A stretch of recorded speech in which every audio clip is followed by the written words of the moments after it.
Είναι κοινή ιστορία, θα πρέπει να διαλέξεις τι από τα δύο, είμαστε γειτόνια. Duhet të vendosësh që janë dy histori të ndryshme. Αλλά πηγαίνετε να πείτε στους φοιτητές μου ή στους φίλους των παιδιών μου ότι η ιστορία που υπάρχει εδώ και 1,5 αιώνα μεταξύ Ελλάδας και Αλβανίας είναι εμπόδιο ώστε να μπορέσουν να χαρακτηρίζουν τον εαυτό τους όπως θέλουν. Por hajdeni të pyesni studentët e mi ose shokët e fëmijëve të mi shqiptar, të cilët që historia 150 vjeçare ndërmjet dy vendeve është diçka e cila mund t'i ndaj.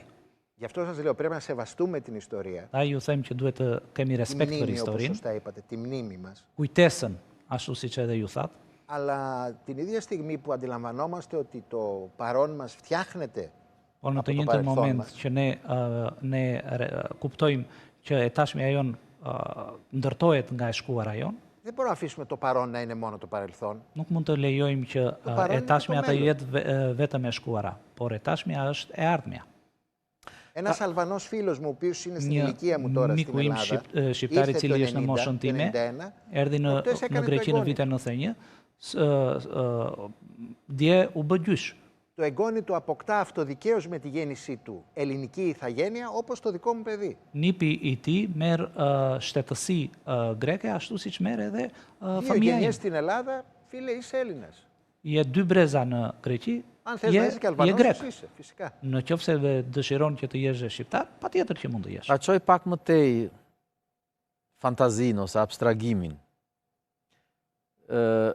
Mund të shkonim deri tek shënimi në pasaport kur është ai cilësimi i nacionalitetit dhe përbri fjalës nacionalitetit jetë shqiptar o grek, apo ngjan si Όχι, γιατί fantazie tepruar.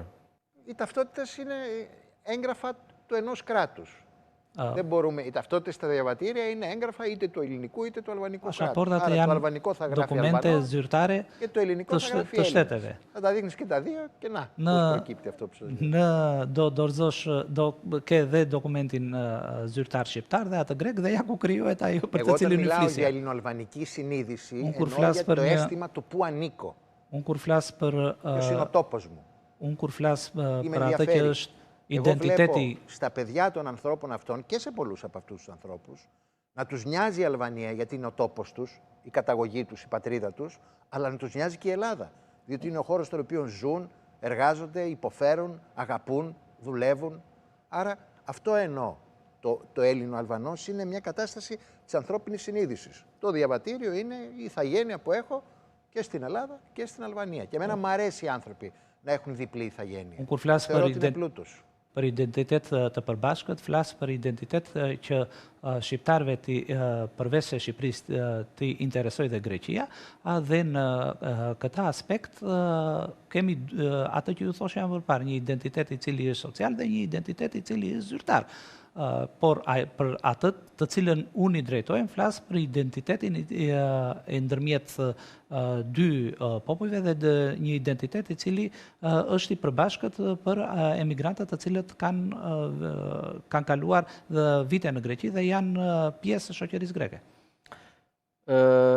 Tani janë bërë shumë vite në fakt, por diku në vitet 1983-1984, nuk jam shumë i saktë për vitin, por në këtë periudhë, Enver Hoxha përpara se t'ikte nga kjo botë, udhëheqësi komunist i Shqipërisë, pati shkruar një libër me titullin Dy popuj miq. Ishte një lloj